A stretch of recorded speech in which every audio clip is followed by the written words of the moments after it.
Azərbaycan Milli İstiqlal Partiyasının qurucusu və fəxri lideri Etibar Məmmədovun 70 illik yubileyi münasibəti ilə çap olunan İstiqlal Yolu kitabının təqdimat mərasimi keçirilib. Millət vəkilləri, siyasi partiya sədrləri, ictimaiyyət və media nümayəndələrinin iştirakı ilə keçirilən tədbirdə kitabın müəllifi, tarix elmləri doktoru Professor Məhərrəm Zülfüqarlı giriş sözü ilə çıxış edib.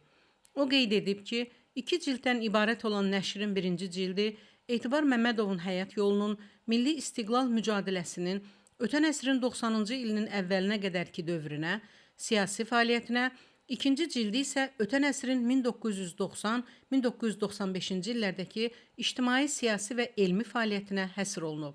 Məhərrəm Zülfüqarlı kitabın 3-cü cildinin də yaxın vaxtlarda çap olunacağını deyib.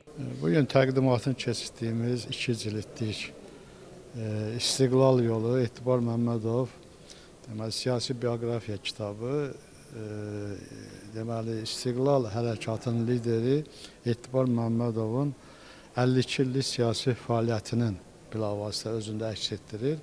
2 cild hazırdır. Bu birinci cild 1972-90, ikinci cild isə 90-95-ci illərə aid edir. Müasir dövrdə gənc tədqiqatçılar üçün böyük əsərdir. Özü alternativ əsərlərdir bunlar, rəsmi tarixdən başqa.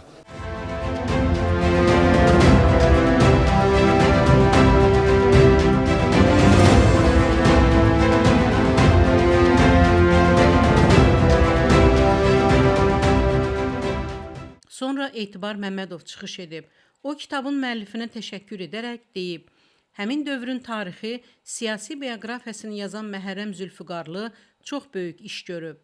Mənim üçün bu 70 ildə ən xoşbəxt gün Azərbaycanın müstəqillik əldə etməsi, ikinci xoşbəxt günüm isə Azərbaycanın ərazi bütövlüyünün, suverenliyinin bərpa edildiyi gündür.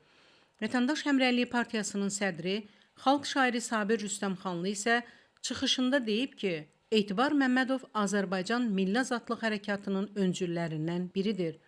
Etibar Məmmədov Milli İstiqlal Partiyasının tarixini yazıb. Onun Azərbaycanın müstəqillik qazanmasındakı xidmətləri danılmazdır. Sonra çıxış edən qonaqlar yubilyarı təbrik edərək xoş arzularını çatdırıblar. Qeyd edək ki, Etibar Məmmədov 1955-ci il aprel ayının 2-də Bakı şəhərində anadan olub. Ötən əsrin 80-ci illərinin sonlarından başlayan Milli Azadlıq Hərəkatının liderlərindən biri olaraq hərəkata rəhbərlik edib.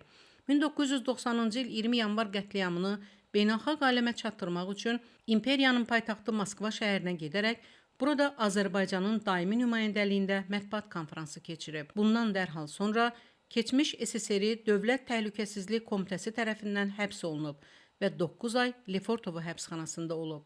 Həmin vaxt Azərbaycanda Etibar Məmmədovun həbsdən azad olunması üçün rekord miqdarda 1,5 milyon imza yığılmışdı. Həbsdən azad olunduqdan sonra Milli Məclisin deputatı seçilən Etibar Məmmədov Azərbaycanın müstəqillik aktının müəlliflərindən biridir. Etibar Məmmədov 1992-ci ildə Azərbaycan Milli İstiqlal Partiyasının birinci qurultayında partiyanın ilk sədri seçilib. Mətanət Əliyeva, Oqtay Rəhmağaoğlu, TV1.